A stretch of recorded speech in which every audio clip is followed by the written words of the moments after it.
I don't care how beautiful Hawaii is, when you're there surviving alone and the weather changes, paradise can feel like hell, especially when there's nowhere to sleep. I gotta be honest with you, I am pretty over this. It is so windy. It just doesn't stop. Like listen to the wind when I come up. Freaking windy, man. I'm surviving alone with nothing for 72 hours in Hawaii, and this is my one precious tool. I'm just gonna find a spot in some trees and call it good, make myself a little mattress, and hope for better weather tomorrow. As soon as the sun goes away, it's really cold.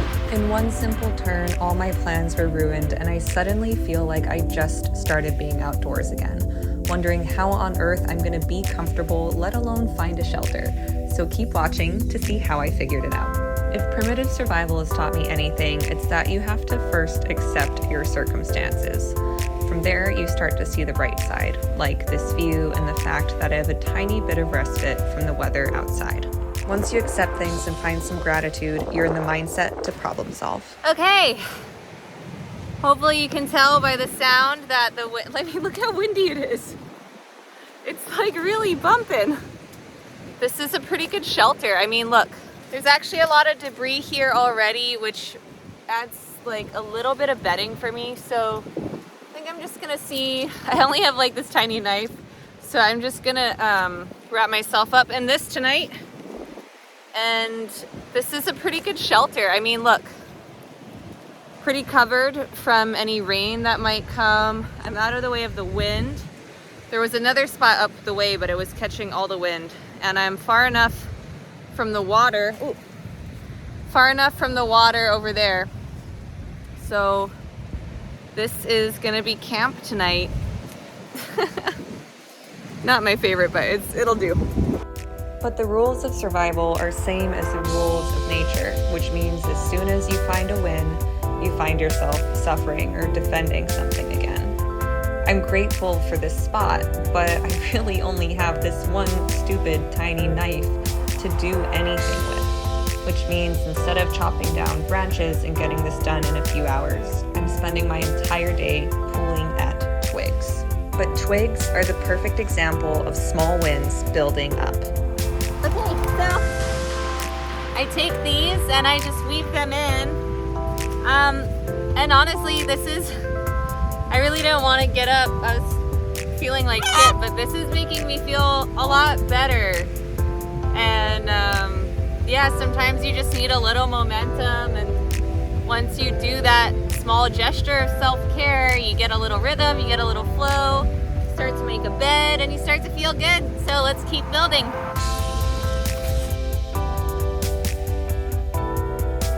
This is why I love primitive survival. It's like, I think I'm the kind of person, I really push myself too hard sometimes, and then I get unhappy. And the thing with survival is that if you're not doing self-care, you're not doing it right. Everything in survival is self-care. It's not actually about being Rambo, it's about being this chill granny in the garden with like a nice bed and cookies, metaphorically, because I don't have any, but yeah. The weather still sucks though. The rule with bedding is very similar to the firewood, which is when you think you have enough, double it. Because like with both, especially with bedding, this stuff, it's a green plant, so it's gonna squish down. As simple and plain as it looks, this built up actually creates an incredible cushion. It'll get me off the ground and keep me away from bugs. It'll insulate me and keep me away from the cold suck of being directly on the ground. So I'm gonna grab quite a few more bundles of these, and I have to pull them from away because I also don't want to ruin my roof and my walls protecting me from the wind. But I take these and then I kind of weave them into each other to create this like beautiful spring mattress.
Okay, let's see how the bed feels. Gonna make myself more.